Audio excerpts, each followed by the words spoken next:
हरे कृष्णा कृष्णा कृष्णा हरे हरे, हरे राम राम राम हरे हरे।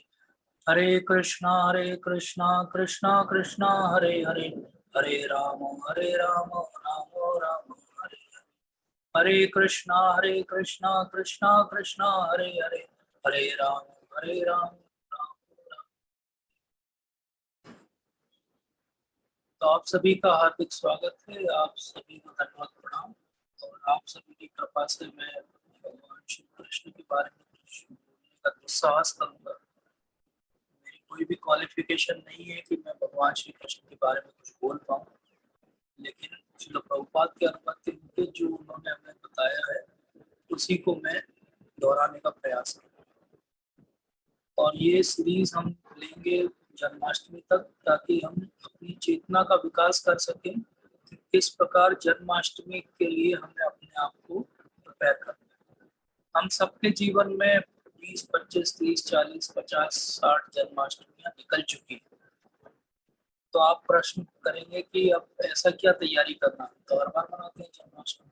तो आज हम वही शास्त्रों के आधार पर समझने का प्रयास करेंगे कि कैसे भगवान के लिए हम अपने आप को तैयार करें, कैसे हम अपने आप को प्रिपेयर करें कि भगवान को हम अच्छे से वेलकम कर पाए, कैसे हम भगवान को अपने जीवन का एक अभिन्न हिस्सा बनाएं।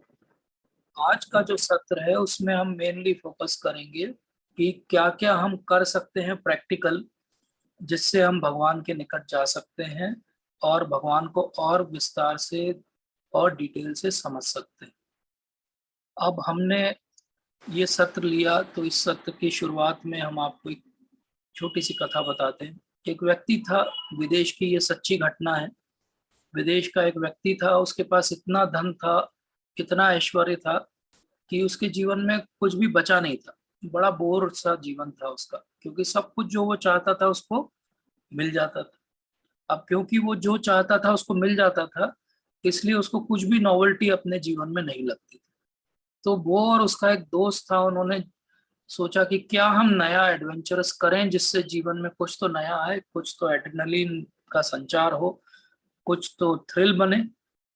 तो उन्होंने एक बड़ा अच्छा जो है वो गेम सोचा। और वो गेम ये था कि वो आती हुई ट्रेन के सामने से कूदते थे और एक तरफ से दूसरी तरफ कूद के जाते थे, और फिर मुड़ के देखते थे कि वो जो उसका ट्रेन का जो लोको पायलट है, ड्राइवर है, उसका जो एक्सप्रेशन होता था उसको देख के इनको बड़ा अच्छा लगता। तो ये इनका रोजमर्रा का काम था, क्योंकि काम तो कुछ और था नहीं, पैसा इफरात था। तो ये लोग रोज क्या करते थे, पासिंग जो भी ट्रेन होती थी वहां पे खड़े हो जाते थे और वहां से इधर से उधर कूदते थे। अब ये ऐसा करते थे। एक दिन ऐसा हुआ कि ये कूदते समय गिर गया, और गिरा तो बिल्कुल एकदम बाल बाल बचा।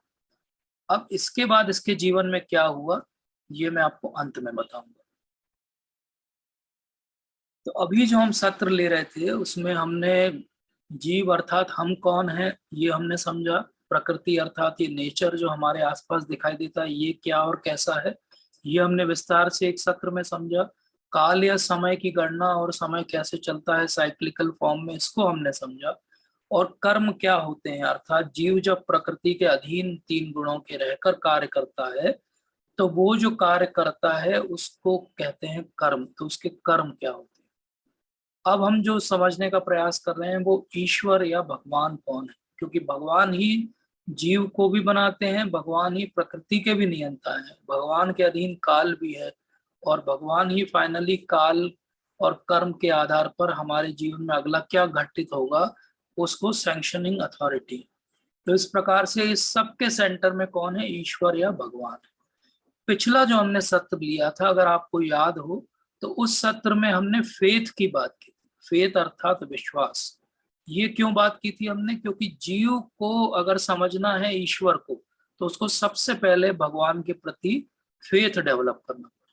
आप में से जो ये सत्र अटेंड नहीं कर पाए थे किसी कारण से, फेथ से संबंधित या विश्वास से संबंधित, तो वो यूट्यूब के चैनल पे वहां पे आप सुन सकते हैं।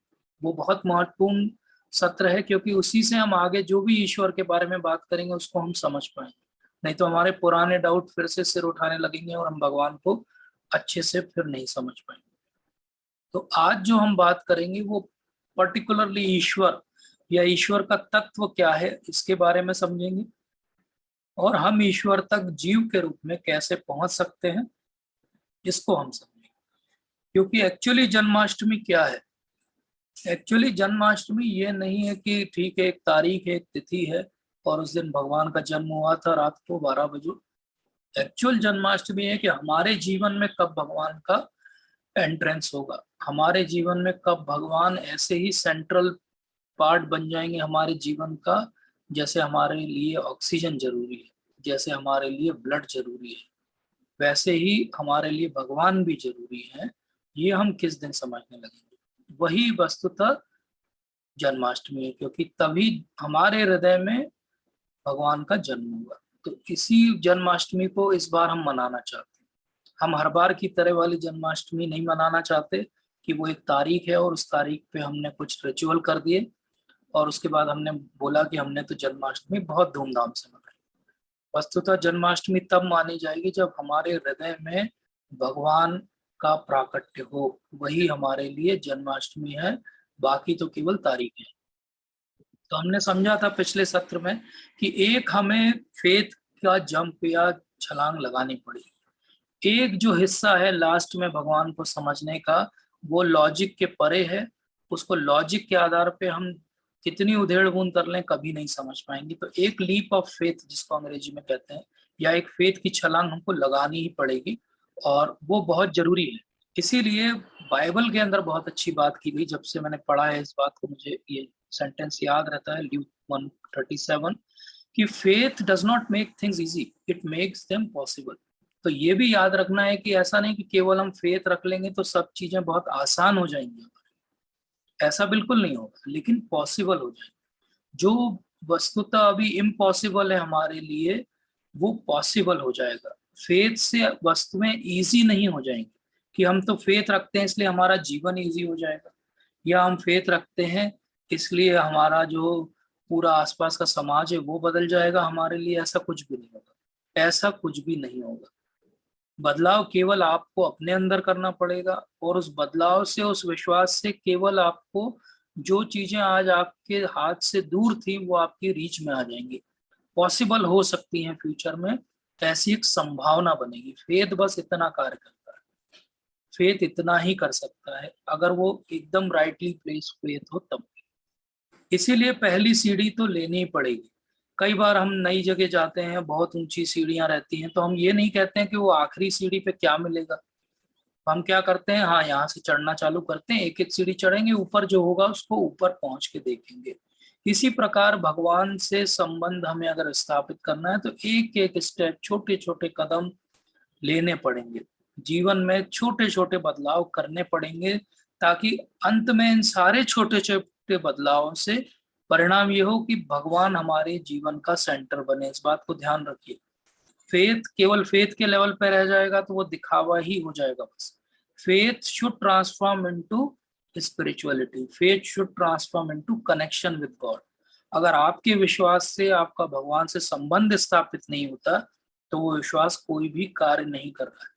तो हम अपने भारत में आसपास देखते हैं तो लोगों को बहुत विश्वास है भगवान पे, और भगवान की बहुत बात भी करते हैं, और उनसे जब भी हम पूछें या बात करें भगवत गीता की तो कहते हैं कि हमको सब आता है। लेकिन उनका अगर हम आचरण देखें तो उसमें जमीन आसमान का अंतर है। भगवत गीता सब पढ़ी हुई है, रामायण महाभारत भी देखी हुई है सीरियल, लेकिन जीवन में उससे क्या बदलाव? तो फेथ जब तक हमारे जीवन में बदलाव नहीं ला रहा है उसके कोई मायने नहीं है, वो केवल दिखावा बन के रह। इसी प्रकार से विभिन्न विभिन्न प्रकार के फेथ हैं दुनिया में, और अगर इन सारे फेथ को आप बहुत गहराई से पढ़ोगे तो अंत में एक ही बात उभर के आती है। सारे जो विश्वास करने के तरीके हैं, जो सारे सो कॉल्ड रिलीजन्स हैं, वो एक ही बात अंत में सिखा रहे हैं कि आप एक अच्छे आदमी बनिए, और जब आप अच्छे आदमी बन जाएं तो भक्त बनिए, और जब आप भक्त बन जाएं तो भगवान की सेवा में अपने आप को लगाइए, और जब भगवान की सेवा में लगाएं तो अंत में भगवान से प्रेम करना सीखिए। यही फ्लो है हर रिलीजन का। आप किसी भी पुस्तक को उठा के पढ़ें और उसकी पॉलिटिकल आइडियोलॉजी को अलग कर दें, समय के साथ उसमें जो फेर बदल हुए हैं उनको हटा दें, तो अंत में जो तत्व है वो यही बात निकल के आएगी जो अभी हमने 1 मिनट में समराइज की। अंत में हर फेथ हमें यही सिखा रहा है कि किस प्रकार भगवान की सेवा में लग के उनका प्रेम हम प्राप्त करें। प्रेम प्राप्त करने के तरीके के लिए हमें कुछ ना कुछ नॉलेज लगेगा। तो भगवान से रिलेशनशिप बनेगी तब तो उनसे प्रेम का आदान प्रदान होगा, और ये भगवान से जो संबंध स्थापित होगा, इस संबंध को स्थापित करने के लिए हमें ज्ञान लगेगा। अब जैसा हमने देखा कि विभिन्न विभिन्न रिलीजन के अलग अलग ग्रंथ हैं जिसमें ये ज्ञान दिया हुआ है। क्योंकि हम भारत में पैदा हुए हैं और हिंदू धर्म को, सनातन धर्म को बिलोंग करते हैं, तो हम वेद की बात करते हैं। लेकिन ऐसा नहीं कि ये ज्ञान केवल वेद में है, ये ज्ञान हर रिलीजियस पुस्तक में है। प्रॉब्लम ये है कि लोगों ने उसको डिस्टॉर्ट कर दिया। और हम में से कितने लोग वेद पढ़े हुए हैं? शायद कोई भी नहीं। विस्तार से तो किसी ने भी वेद नहीं पढ़ा है।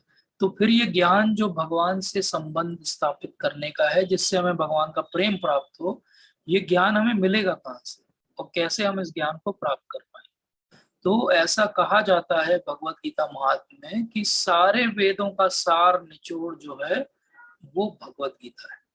तो अगर हम भगवत गीता पढ़ लें तो भगवान का जो सेंट्रल थीम और मैसेज है वेद में, जो कि बहुत कोडेड लैंग्वेज में है, उसको हम समझ सकते हैं। तो यही भगवत गीता का जो है कार्य है। भगवत गीता का कार्य क्या है कि कलयुग में लोग वेद नहीं पढ़ सकते, उनकी समझ के बाहर है, तो वो भगवत गीता तो डेफिनेटली पढ़ सकते हैं और पढ़ के उसको अमल भी कर सकते हैं जीवन। तो आज हम भगवत गीता के माध्यम से ही समझेंगे कि कैसे भगवान इस बात को समझाते हैं कि वो सर्वस्व है। तो एक श्लोक लेंगे हम भगवत गीता का और इस पे हम आगे का पूरा अपना डिस्कशन सेंट्रल करेंगे, जैसा हम ज्यादातर बार करते हैं। तो श्लोक है 10.8, अहम सर्वस्य प्रभवो मत्तः सर्वं प्रवर्तते इति मत्वा भजन्ते मां मूढ़ा भाव समन्वितः। आप में से बहुत सारे भक्तों ने ये श्लोक सुना होगा और बहुत सारा कोई श्लोक याद भी होगा, क्योंकि ये चतुश्लोकी भगवत गीता का पहला श्लोक है। आज हम केवल चतुश्लोकी का फर्स्ट श्लोक समझेंगे। तो भगवान क्या कह रहे हैं? I am the source of all spiritual and material world, अहम सर्वस्य प्रभु, एवरीथिंग एमिनेट्स फ्रॉम मी, मत्तः सर्वम प्रवर्तते इति मत्वा भजन्ते मां बूढ़ा भाव समन्विता। अर्थात द वाइज बूढ़ा who perfectly know this engage in my devotional service and worship me with all their hearts। इतने अच्छे से इस बात को किसी जगह समराइज नहीं किया, किसी भी वैदिक ग्रंथ में भी नहीं और किसी और रिलीजियस बुक के अंदर भी इतने शॉर्ट 2 लाइन में इस बात को समराइज नहीं किया गया जो भगवान ने यहाँ पे बोल दिया इतने सरलता से। अहम सर्वस्य प्रभुवो मत्तः सर्वं प्रवर्तते इति मत्वा भजन्ते मां बूढ़ा भाव समन्विता। अहम सर्वस्य प्रभु, सब कुछ मेरे से आता है। मत्तः सर्वं प्रवर्तते, everything is emanating from me, source भी मैं ही हूँ और वहां से जहां से आ रहा है उसका भी अल्टीमेट कारण भी मैं ही हूँ, सर्व कारण कारण भी मैं ही। और जो इस बात को जान लेता है वो मन से भाव से मेरी भक्ति में लगता है। ये भगवान का कहना। अब इसमें से पहला जो शब्द भगवान ने फ्रेज बोला वो कहा अहम सर्वस्य प्रभु। और भगवान ने अपने जीवन काल में जब वो धरती पर थे और लीला कर रहे थे उसमें दिखाया उन्होंने कि किस प्रकार से वो सर्वस्य प्रभु हैं। उन्होंने अर्जुन को अपना विराट रूप दिखाया, काल रूप दिखाया। ये काल और विराट रूप आज तक किसी और ने दर्शन नहीं किए थे। ये अर्जुन ही पहले थे जिनको भगवान ने विराट और काल रूप दोनों एक साथ दिखाए। और जब भगवान और भी बहुत छोटे थे और बाल्य लीला कर रहे थे तब उन्होंने यशोदा माता को भी पूरे ब्रह्मांड के दर्शन अपने मुंह के अंदर ही करा दिए थे। तो इस प्रकार से भगवान हमेशा ये बता रहे हैं कि हम सर्वस्य प्रभु, सब कुछ का सोर्स जो है वो मैं ही हूँ। इसी प्रकार से हम अगर भागवतम पढ़ते हैं तो हमें पता लगता है कि कृष्णस्तु भगवान स्वयं, तो कृष्ण ही स्वयं भगवान है। और बाकी सारे जितने अवतार हैं, चाहे वो लीला अवतार हो उनके, चाहे पुरुष अवतार हो, चाहे वो गुण अवतार हो, सब के सोर्स अल्टीमेट अवतारी भगवान श्री कृष्ण स्वयं भगवान है। ये बात बहुत स्पष्ट रूप से भागवतम के अंदर स्थापित होती, जो कि अमल पुराण है। इसी प्रकार से इनफैक्ट बाकी सारी रिलीजन और बाकी सब जो भी आइडियोलॉजीज दुनिया में फिलोसॉफीज चल रही हैं वो भी कहीं ना कहीं भगवान से ही आ रही हैं, उनकी दी हुई फिलॉसफी का ही थोड़ा सा विकृत या बदला हुआ रूप है और कुछ भी नहीं है। तो सारे सोर्स जो नॉलेज के भी हैं वो भगवान से ही आ रहे हैं। जैसा हम सब जानते हैं और इवन साइंटिस्ट भी मानते हैं कि वेद जो है वो सबसे पुराने ग्रंथ रचे गए। आज तक के लिखित रूप में जो ग्रंथ उपलब्ध हैं वर्ल्ड में सबसे पुराने वो वेद हैं। तो इस प्रकार से वेदों का ज्ञान भी कहाँ से आ रहा है? भगवान श्री कृष्ण की मुख से आ रहा है।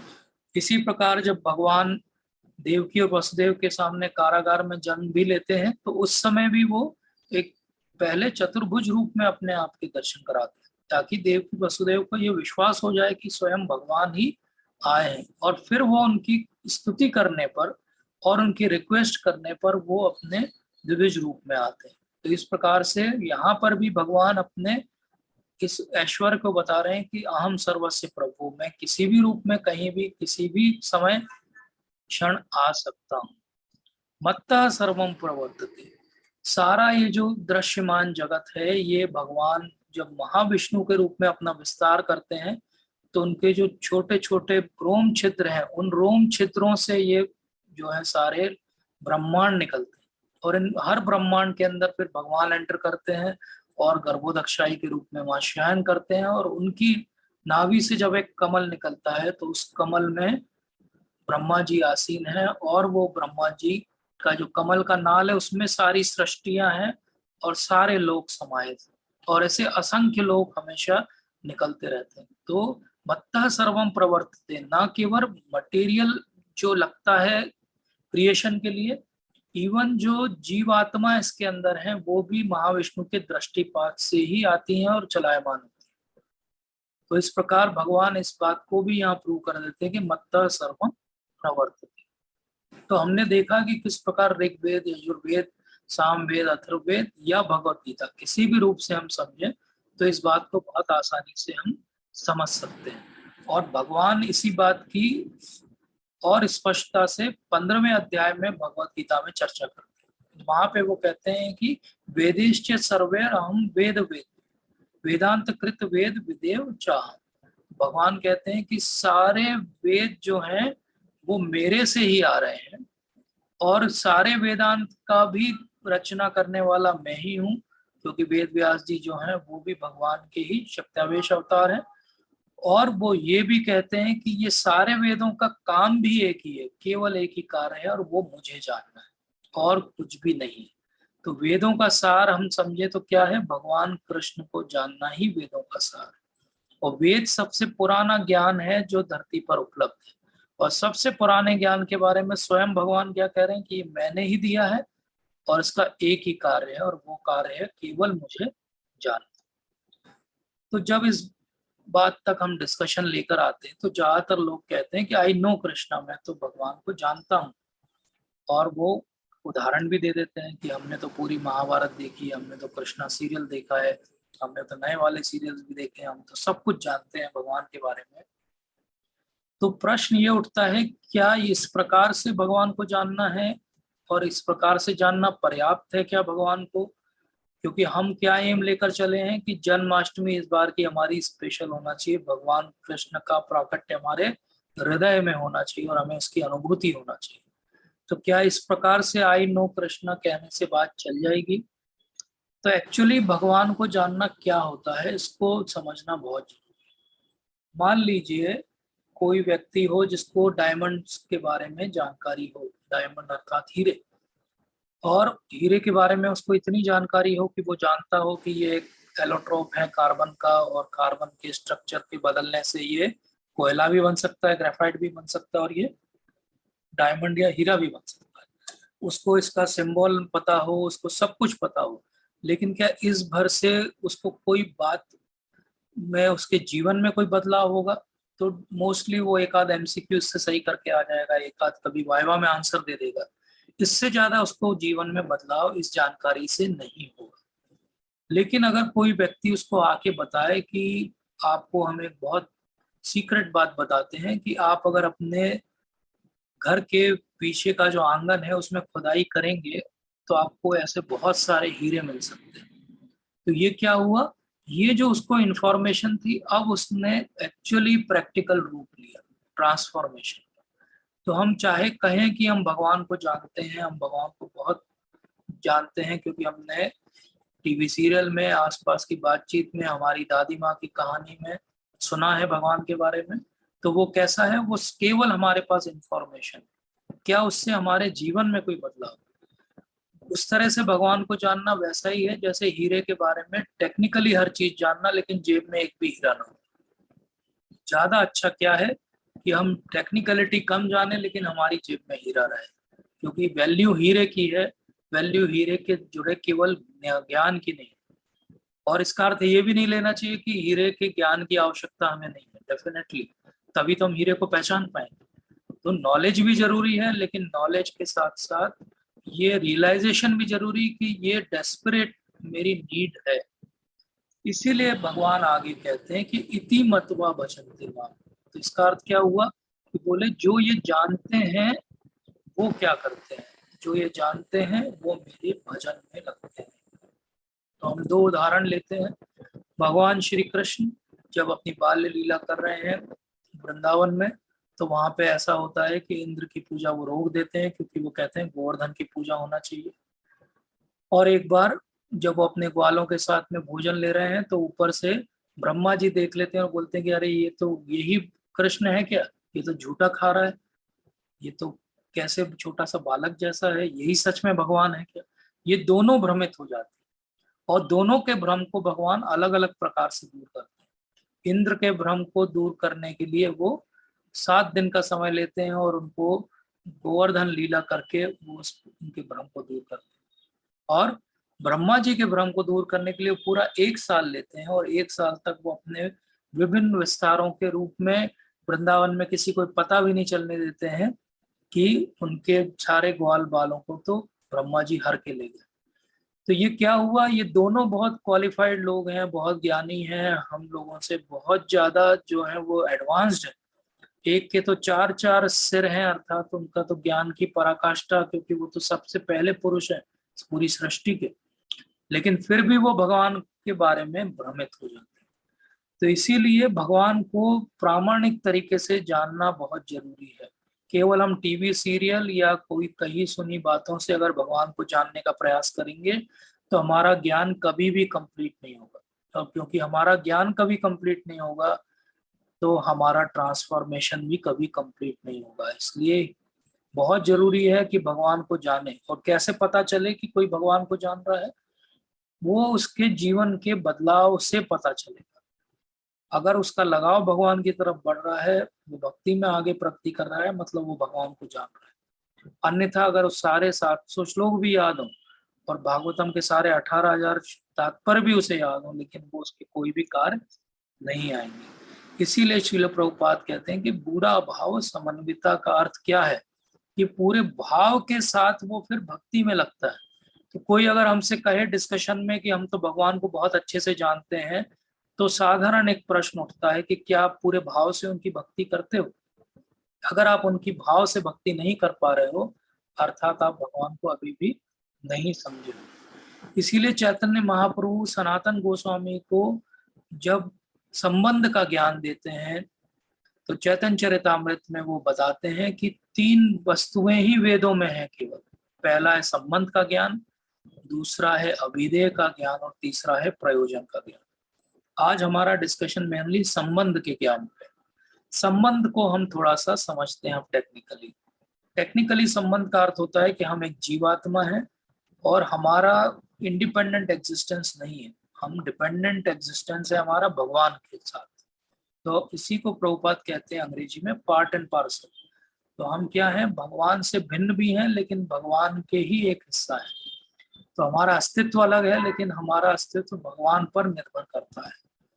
इस बात को जानना, इस संबंध को समझना भगवान के साथ के, इसी को संबंध ज्ञान कहा जाता है। ये संबंध ज्ञान पहली सीढ़ी है भगवान को जानने की।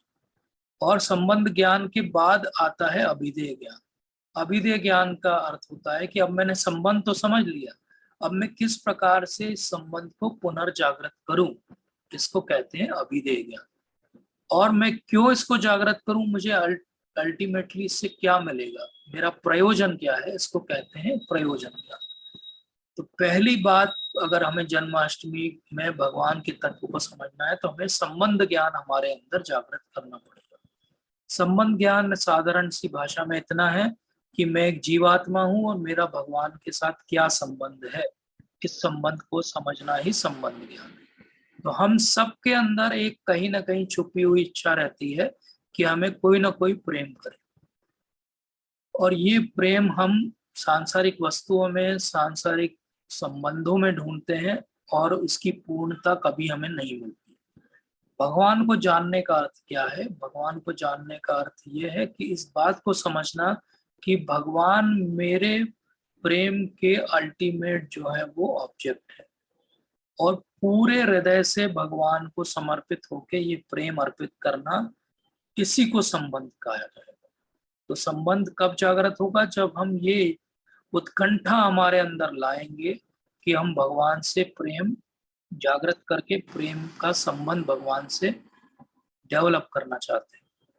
और जब ये री इंस्टॉलेशन हो जाएगा, इसको ऐसा समझ सकते हैं जैसे कोई व्यक्ति हो, बहुत धनी हो, और फिर वो कहीं जा रहा हो अकेले अपनी कार में, और उसका एक्सीडेंट हो जाए, और एक्सीडेंट में उसको मस्तिष्क में चोट लग जाए, और वो उसका सब कुछ पुराना वो भूल जाए।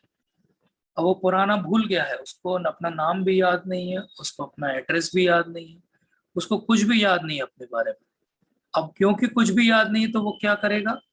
वो जैसे तैसे अपना जीवन यापन करने लगेगा, भीख मांगेगा, जैसे तैसे उधर पोषण की व्यवस्था करेगा, पेट भर जाए बस इतना सोचेगा, क्योंकि वो भूल गया है कि उसको तो बहुत करोड़पति व्यक्ति है, उसके सगे संबंधी उसको ढूंढ रहे हैं, ढूंढते ढूंढते कुछ महीनों के बाद वो कहीं मिलता है, बहुत गरीब हालत में और बहुत ही क्रश क्राय हो गया है। उसको जैसे तैसे वो मना समझा के अपने यहाँ ले आते हैं, उनके घर पे, बड़े से घर है उसका।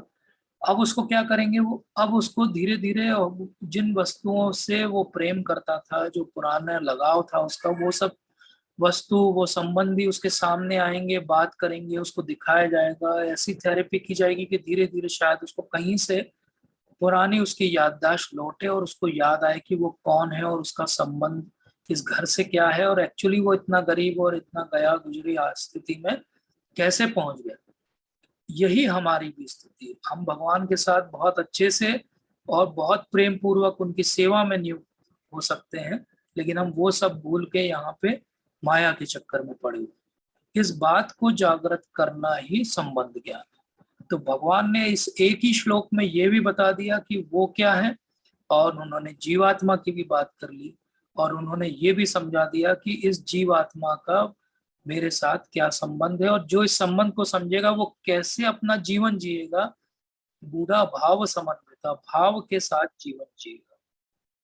लेकिन बात यह है कि इस प्रकार से जीवन को जीना और चलना ऐसा है जैसे एक रस्सी पे चलना, क्योंकि ये बहुत मुश्किल है कि भौतिक जगत में हम रह के भगवान से हमारे संबंध को पूरे समय 24 घंटे याद रख पाए, क्योंकि कोई ना कोई प्रलोभन या कोई ना कोई टेंशन हमें ये बात को भुला देती है।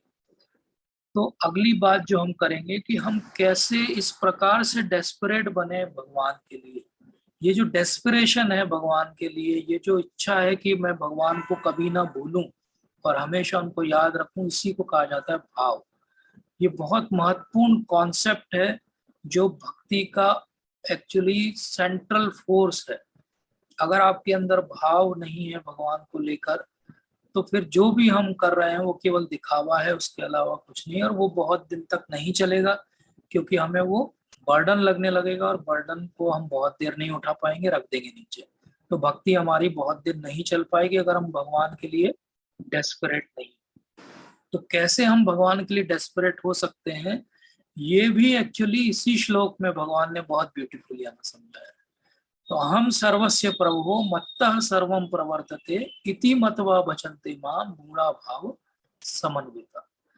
तो यहाँ पे हम समझते हैं कि ये तीन कैसे कैसे, जो मैंने तीन आइकॉन्स डाले हैं, इनका क्या मीनिंग है। तो पहला जो आइकॉन है वो हेड है, अर्थात ब्रेन है, मतलब सोचने समझने की, लॉजिकली बात करने की क्षमता है।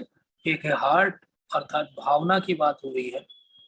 और एक है हैंड, अर्थात कुछ क्रिया करने की बात करें।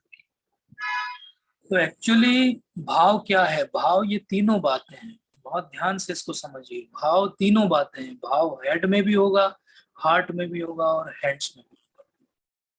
ये तीनों का रिदमिक जो है कनेक्शन होना चाहिए और सीक्वेंशियल होना चाहिए थिंकिंग, तभी वो भाव है।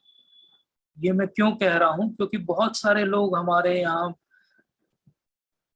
अनफॉर्चुनेटली डिवोशनल सर्विस को या भक्ति को इतना चीपली लेते हैं कि उनको लगता है इसमें पढ़ने की क्या जरूरत है। हम तो बॉर्न डिवोटी, हम तो जन्मजात जो है वो भक्त हैं, हमें किसी की क्या जरूरत है, हमें किसी डिवोशनल सिस्टम को फॉलो करने की क्या जरूरत है। जैसे हम कई बार समझाते हैं कि 16 माला करना चाहिए, कलयुग का नियम है, तो वो कहते हैं कि 16 माला क्यों, हम तो हृदय में हमारे भगवान है, हम तो हमेशा भगवान का नाम लेते रहते हैं, हम तो हर कार्य भगवान के लिए करते हैं, हमें 16 माला के नियम में क्यों बांध रहे हो। या कई बार कुछ लोग होते हैं जिनको लगता है बहुत सारा हम पढ़ लेंगे तो उसी से हमारी भक्ति जो है वो पक्की हो जाएगी। तो ये भी बहुत गलत सोच है। केवल पढ़ने पढ़ने से केवल हमारा अहंकार बढ़ेगा, केवल पढ़ने से हमारा अहंकार बढ़ेगा और कुछ नहीं होगा। भक्ति को चीपली लेने से हम केवल सहजिया बन जाएंगे। तो भक्ति को केवल हृदय की बात समझ लेंगे तो सहज रूप से ले लेंगे भक्ति को और सहजिया बन जाएंगे और भगवान को बहुत ही चीप समझ लेंगे। अगर हम केवल हेड की बात करेंगे कि सब कुछ सोच के लॉजिकली हम चलेंगे तो हम कभी भी भक्ति में आगे नहीं बढ़ पाएंगे, क्योंकि वो लीप ऑफ फेथ जो मैंने पहली स्लाइड में बात की वो वही ले पाएगा जिसके मन में भाव होगा। तो हेड और हार्ट दोनों जरूरी है, लेकिन बात केवल यहाँ नहीं रुक पाएगी। आपको हैंड से भी कुछ करना पड़ेगा। आपको भक्ति को बढ़ावा देने के लिए, भक्ति में आगे बढ़ने के लिए, दूसरों को भक्ति में लाने के लिए, लीडरशिप एबिलिटीज को डेवलप करने के लिए आपको सर्विस भी करनी पड़ेगी। और यही बात है कि प्रभुपाद पहले आचार्य हुए, सारे आज तक के जितने आचार्य हुए हमारे, केवल हमारे संप्रदाय के नहीं, बाकी सारे वैष्णव संप्रदाय और बाकी फिलोसोफर्स भी, किसी ने ये नहीं कहा कि भक्ति का अर्थ होता है डिवोशनल सर्विस। सब लोग भक्ति को ट्रांसलेट करते थे डिवोशन के रूप में, लेकिन आचार्य पहले हुए शिल प्रभुपाद जिन्होंने कहा कि भक्ति अर्थात डिवोशनल सर्विस। आप शिल प्रभुपाद की कोई भी पुस्तक देखें तो भक्ति को वो हमेशा ट्रांसलेट करते हैं डिवोशनल सर्विस। तो ये डिवोशनल वाला जो पार्ट है वो हेड और हार्ट है, जो सर्विस वाला पार्ट है वो हैंड है। केवल हेड से भी बात नहीं बनेगी, केवल हार्ट से भी बात नहीं बनेगी, केवल हैंड से भी बात नहीं बनेगी। कई लोगों को लगता है हम सेवा सेवा सेवा सेवा करते रहे सब हो जाएगा। नहीं, सेवा किस प्रकार से करनी है, किस भाव से करनी है, उसके लिए आपको ज्ञान भी प्राप्त करना पड़ेगा, आपको लेक्चर भी सुनने पड़ेंगे, आपको पुस्तकें भी पढ़नी पड़ेंगी और भाव भी जागृत करना पड़ेगा, तभी वो सेवा सेवा है। अन्यथा वो सेवा नहीं रह के कर्म हो जाएगा या एक ड्यूटी हो जाएगी। तो ये बहुत महत्वपूर्ण चीज है कि अगर जन्माष्टमी के समय हमको ये भाव लाना है तो हमें ये तीनों बातों पे काम करना पड़ेगा, हेड, हार्ट और हैंड्स। जब तीनों करेंगे तब एक्चुअली हमारी डिवोशनल सर्विस हुई। और ये भाव की बात को ऐसे भी समझना चाहिए कि ये भाव जो है अब हम अगर ऐसा सोचें अब्राहमिक रिलीजन्स में और बहुत सारी बाकी जगह भी, कि भगवान एक बूढ़े से व्यक्ति हैं जो बात बात पे क्रोधित हो जाते हैं और एक बार बस धरती पर किसी अपने व्यक्ति को भेज के बस एक बार एक तरह से ज्ञान दे देते हैं और व्यक्ति को ये ऑप्शन देते हैं कि या तो उनके ज्ञान के आधार पर चले तो हमेशा के लिए स्वर्ग में चला जाएगा, या वो अगर नहीं चलेगा तो हमेशा के लिए नर्क में चला जाएगा। तो अगर ऐसे भगवान की कल्पना हो तो ऐसे भगवान से आप क्या आदान प्रदान कर पाओगे? आप बताइए, आप इस भगवान से कैसे जो है माधुर्य का आदान प्रदान कर सकते हो? कैसे आप इस भगवान के साथ वस्तुतः सत्य में जो प्रेम है उसका आदान प्रदान कर सकते हो? क्या आप इनके सखा बन सकते हो? क्या इनसे आप फ्रेंडशिप कर सकते हो? तो मुश्किल है, क्योंकि he gets angry at everything. तो ये बहुत डिफिकल्ट है कि इस कॉन्सेप्ट से आप सारे रसों का आदान प्रदान कर सको, नामुमकिन है। तो फिर हम आते हैं हमारे कॉन्सेप्ट्स पर। अब रामचंद्र जी के साथ आप दास्य भाव का आदान प्रदान कर सकते हो, आप साख्य भाव का भी आदान प्रदान कर सकते हो, लेकिन आप अगर माधुर्य भाव का आदान प्रदान करने जाओगे तो क्या होगा?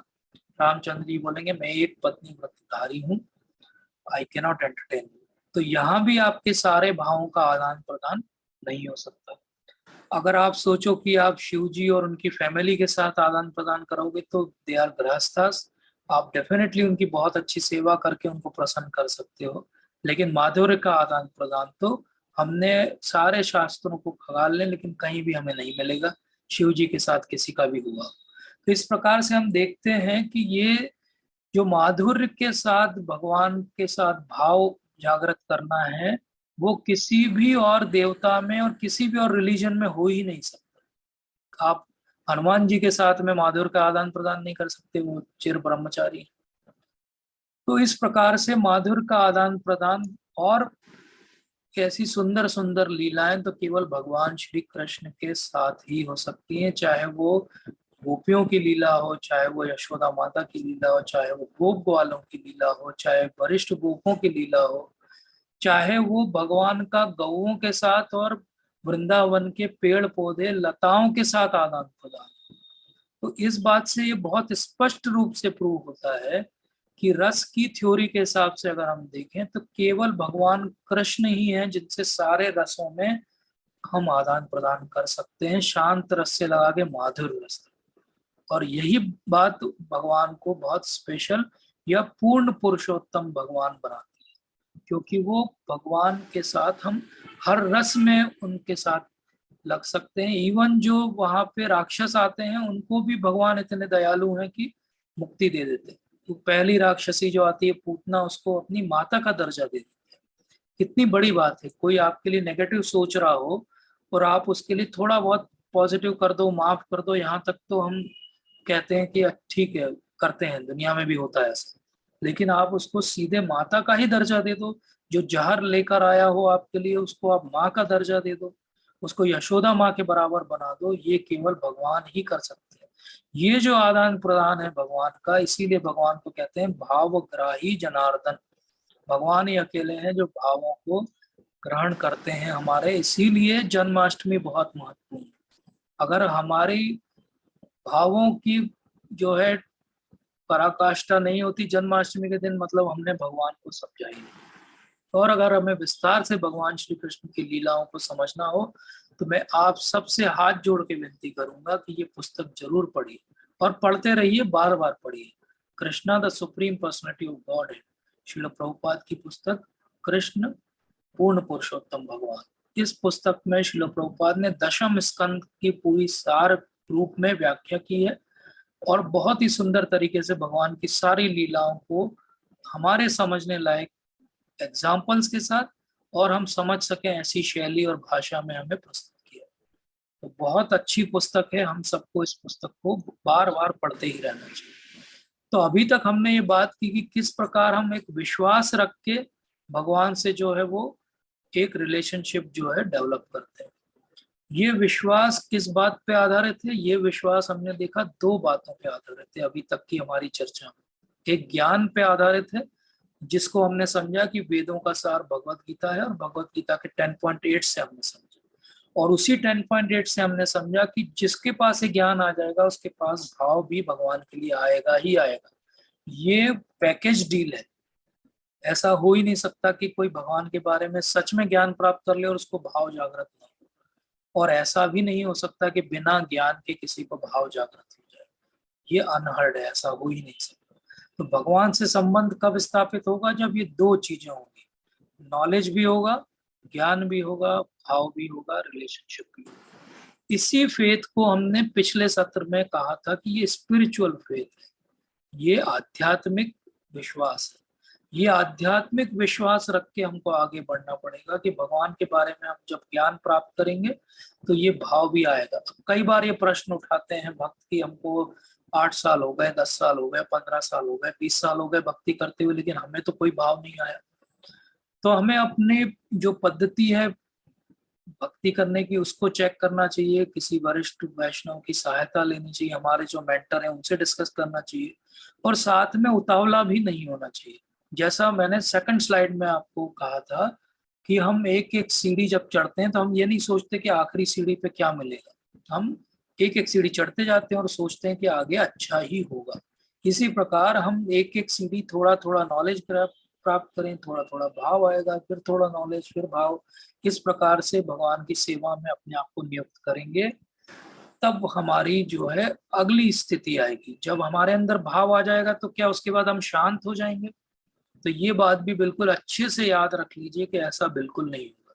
भगवान को जैसे ही आप अपने जीवन में प्रवेश देंगे, उसके बाद आपके सारे चैलेंजेस जो है वो चालू हो जाएंगे, क्योंकि भगवान आपको कंफर्ट जोन में रहने ही नहीं देंगे। भगवान की भक्ति करना मतलब रोलर कोस्टर राइड करना है। तो हम देखते हैं कि भगवान जब गोकुल में नहीं आए थे, तो उस समय बड़ा शांत सा छोटा सा गांव था, एक नॉर्मल सा गांव जैसा होता है। लेकिन जैसे ही वसुदेव भगवान को वहां पर छोड़कर चले गए, नंद बाबा और यशोदा माई के पास, उसके बाद क्या हुआ हम सब जानते हैं। सुबह शाम एक एक राक्षस आया करता था, और उनका पूरा जीवन इतना दूभर हो गया कि उनको वो छोड़ के वृंदावन जाना पड़ा। तो ये क्या हुआ, वो कंफर्ट जोन में आराम से थे, लेकिन भगवान उनके जीवन में आए और उनको कंफर्ट जोन से आउट कर दिया। ऐसे ही भगवान हमारे साथ भी करेंगे। तो ये जो मथनी है, जब मथते हैं दही को तो उससे मक्खन निकलता है। ऐसे ही ये सारे एडवेंचर जो भगवान हमारे जीवन में लाएंगे भक्ति के रूप में, चैलेंजेस के रूप में, वो ऐसा है जैसे वो हमारे हृदय को मथ रहे हैं। मथेंगे मथेंगे तो उससे क्या निकलेगा? मक्खन निकलेगा। और भगवान तो मक्खन के भूखे हैं। वो सबसे फ्रेश बटर जो रहता है, सबसे सुबह का बना हुआ, उसको वो ढूंढते रहते हैं हमेशा, और वो पूरी प्लानिंग के साथ में आके उसकी चोरी कर लेते हैं, चाहे कितने भी हम पहरेदार बैठा दें। ऐसा गोपियों के साथ रोज हुआ करता था। यही जो चर्निंग है, ये जो मथना है, यही मथना हमारे जीवन में चलेगा जब हम भक्ति में आगे बढ़ेंगे। तो पहली बार जब हम भक्ति करेंगे, धीरे धीरे अनर्थ हमारे और ज्यादा सिर उठाएंगे, हमें और ज्यादा अपनी बहुत सारी नेगेटिविटीज और नेगेटिव क्वालिटीज हमें अपने आसपास और अपने अंदर दिखाई देने लगेगी। तो ऐसा नहीं हुआ कि भक्ति आ गई इसलिए ये नेगेटिव क्वालिटीज आ गई। एक्चुअली ये नेगेटिव क्वालिटीज पहले भी थी हमारे अंदर, लेकिन उस समय हम इसके बारे में जागृत ही नहीं थे। जैसे कोई कमरा अगर 1 डेढ़ महीने से बंद हो और धूल पूरी जमा हो, तो आप अंदर जाएंगे तो आपको परत दिखाई देगी धूल की, लेकिन जैसे ही सफाई करना चालू करेंगे पूरा कमरा धूल धूल हो जाएगा। ऐसे ही भगवान जब हमारी अंदर से सफाई करना चालू करेंगे तो हमें बहुत सारी ऐसी चीजें भी दिखाई देंगी हमारे अंदर, जो शायद हमें भी नहीं पता थी कि अच्छा ये प्रवृत्ति भी मेरे अंदर है। लेकिन यही एडवेंचर है। जिस दिन आपको ये फील होने लगे, उस दिन मान लीजिए कि अब भगवान ने अपना जादू का आपके ऊपर करना चालू कर दिया है। तो हमारी भक्ति कभी भी शांति वाली भक्ति नहीं रहने वाली। भगवान कृष्ण का कोई भी भक्त आपको कभी भी नहीं दिखाई देगा कि चुपचाप बैठा हुआ है। हमेशा वो भगवान के लिए कुछ कुछ सोचता रहेगा, करता रहेगा। हम अपने यहाँ के ही कॉन्ग्रीगेशन में देखें तो कितने भक्त हैं जो अभी जन्माष्टमी के लिए पूरा एड़ी चोटी का जोर लगा रहे हैं, डोनेशंस के लिए, गीता क्विज क्लासेस के लिए, बाकी सारे इतने सारे इवेंट्स होने वाले हैं उन सब के लिए। तो सब लोग लगे हुए हैं, सब कोई हर चीज में चैलेंज आ रहा है, हर चीज में प्रॉब्लम्स आ रही हैं, फिर उसके आंसर्स ढूंढ रहे हैं, सॉल्यूशन ढूंढ रहे हैं, कॉन्फ्लिक्ट हो रही है, उसका क्या होगा, इसका क्या होगा, अच्छे से हो पाएगा नहीं हो पाएगा, लेकिन हर कोई लगा हुआ है। यही एडवेंचर। अगर आप कंफर्ट जोन में बैठे हो आराम से और आप कह रहे हो कि हमारी तो भक्ति बढ़िया चल रही, तो एक्चुअली डियर सर, आप भक्ति कर ही नहीं रहे हैं। आप केवल भक्ति का दिखावा कर रहे हैं। जैसे कंफर्ट जोन से जब बाहर निकलते हैं, एक मछली को आप छोटे से बॉल में रख दो, वो बढ़िया घूमती रहेगी, उसको खाना डालते रहो, खाती रहेगी, लेकिन ये उसका नेचुरल जीवन नहीं। उसका नेचुरल जीवन तो समुद्र है, लेकिन उसको इस छोटे से उससे एक छलांग लगानी पड़ेगी, फेथ रख के कि अब मैं जब नीचे गिरूंगी तो मैं बड़े समुद्र में ही गिरूंगी। यही छलांग हम लोग नहीं लगा पाते। हमारा एक पैर हमेशा भौतिकतावादी नाव में रहता है और एक पैर जो है आध्यात्म की नाव में रहता है, और फिर हम गिर जाते हैं पानी में, और फिर बोलते हैं मेरे साथ क्यों हुआ। तो ये मेरे साथ इसलिए हुआ क्योंकि दोनों पैर या तो आध्यात्म की नाव में होते, या दोनों पैर भौतिकता की नाव में होते तो एंजॉय कर रहे होते जैसे पूरा संसार 99% कर रहा है। लेकिन अब भगवान के बारे में जान लिए तो एक पैर तो आध्यात्म में आ ही गया। तो अब और अपने आप को मत रोकिए। अब आप क्या करिए, आप ये ठान लीजिए कि इतने सारे जीवन मैंने माया को दिए हैं, एक जीवन में इस बार भगवान को देके देखता हूँ, क्या होगा, ज्यादा से ज्यादा वेस्ट हो जाएगा। तो मिलियंस तो माया के साथ एंजॉय किया है, एक जीवन अगर भगवान के साथ दे दिया और वेस्ट भी हो गया तो क्या हुआ उसमें। तो जैसे ये मछली जब छलांग लगाती है तो ये बीच में जब है तब इसको सांस लेने का कोई उपाय नहीं है इसके पास, क्योंकि ये तो केवल पानी में सांस ले सकती है। लेकिन ये मछली इस विश्वास के साथ छलांग लगाती है कि इसके बाद मेरा जीवन पूरा आनंदमय हो जाएगा, नेचुरल हो जाएगा। हमको कुछ भी नहीं करना है, हमको केवल जो आर्टिफिशियल कवरिंग्स हमारी हैं उनको दूर करना है। लेकिन ये दूर करना ही एडवेंचर है, ये दूर करना ही कंफर्ट जोन से बाहर आना है। हमारी बहुत सारों की आदत सुबह जल्दी उठने की नहीं रहती है। जब भक्ति में आते हैं बताया जाता है कि सुबह जल्दी उठना है, ये कंफर्ट जोन से बाहर आना है। हम में से बहुत सारों को शास्त्र पढ़ना अच्छा नहीं लगता है, लेकिन जब बताया जाता है कि रोज प्रभुपाद ने कहा 1-1.5 घंटे का अध्ययन होना चाहिए, और हम में से जो जो करने लगते हैं उनकी जागृत भी हो जाती है इच्छाएं, और करते रहते हैं जीवन पर्यंत। तो ये कंफर्ट जोन से बाहर आना ही एक्चुअली भक्ति करना है। और दूसरी चीज क्या है, डेस्परेट होना। जब तक हम भगवान के लिए डेस्परेट नहीं होंगे भगवान नहीं आएंगे, ये बात याद रखिए। भगवान जब शांति वार्ता करने के लिए गए तो दुर्योधन ने उनको प्रस्ताव दिया कि मैंने दुशासन का महल आपके लिए तैयार कर दिया, आप वहाँ बढ़िया रेस्ट करिए, 5 स्टार होटल है वो, और 56 भोग आपके लिए तैयार हैं, बढ़िया गर्मा गर्म आप लीजिए, आराम करिए रेस्ट करके। और भगवान श्री कृष्ण ने क्या कहा, नहीं नहीं मैं तो अभी विदुर के घर जा रहा हूँ और उनसे मिल के आता हूँ। अब ये विदुरानी से जब मिलने के लिए गए भगवान, तो विदुरानी तो एक्सपेक्ट ही नहीं कर रही थी कि भगवान कृष्ण उनके घर पे आए। तो she was not prepared only. जैसे ही उनको पता चला कि भगवान कृष्ण आए हैं तो ऐसा डिस्क्रिप्शन आता है कि वो एकदम हतप्रभ हो गई और समझ में नहीं आया उनको कि क्या करें। तो ऐसा डिस्क्रिप्शन आता है कि वो अपना लिपस्टिक जो है वो आंखों पे लगा लिया, आई लाइनर जैसे आई लाइनर को होठ पे लगा लिया, वस्त्र भी अस्त व्यस्त तरीके से पहन लिए, और एकदम से भागती हुई गई और देखा कि अरे मेरे घर में तो कुछ है नहीं, मैं क्या दूंगी भगवान आए। तो उसको केले दिखाई दिए तो वो केले लेके उनके चरणों के वहां बैठ गई और छील के देने लगी, और भगवान का मुख देख के वो इतनी भाव विवल थी कि वो उनको छिलके दे रही थी, और उसका जो अंदर का एक्चुअली जो खाया जाता है उसको फेंक रही थी।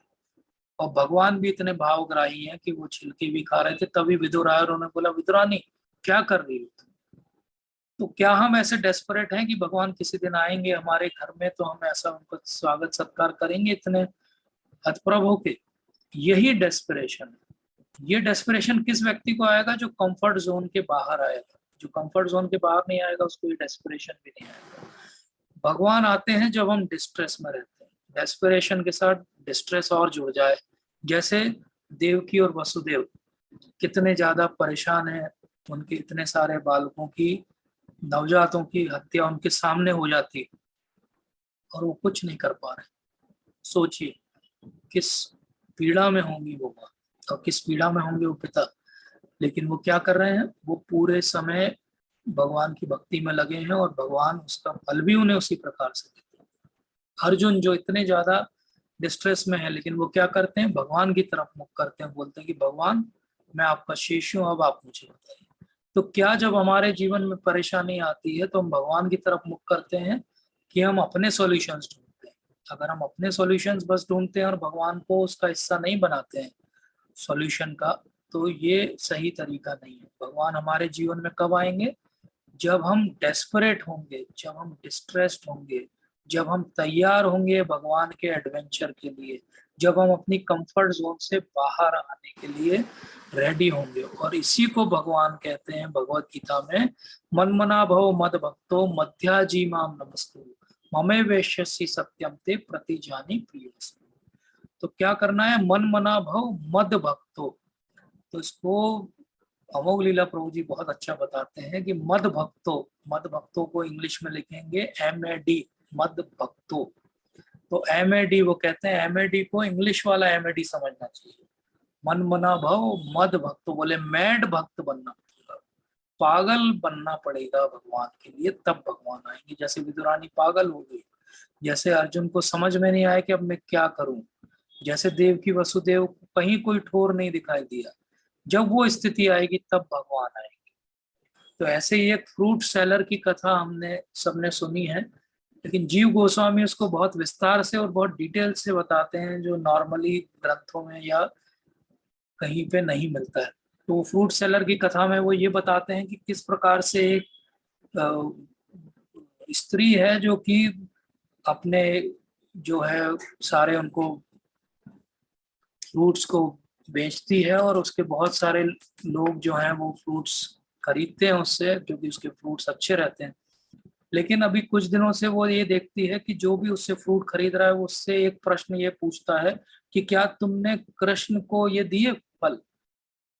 तो वो सोचती है कौन है कृष्ण। फिर दूसरा व्यक्ति उनसे फल लेके जाता है, बोलता है क्या तुमने कृष्ण को ये फल दिए। फिर तीसरा व्यक्ति भी ऐसे ही करता है, 2-3 दिन, 4 दिन, 5 दिन ऐसे ही होता रहता है। तो ये जो फल बेचने वाली है सोचती कि कौन है ये कृष्ण, कौन है ये गोविंद, कौन है ये कृष्ण, कौन है ये गोविंद, यही सोचती रहती है, कौन है कृष्ण, कौन है गोविंद, कौन है कृष्ण, कौन है गोविंद।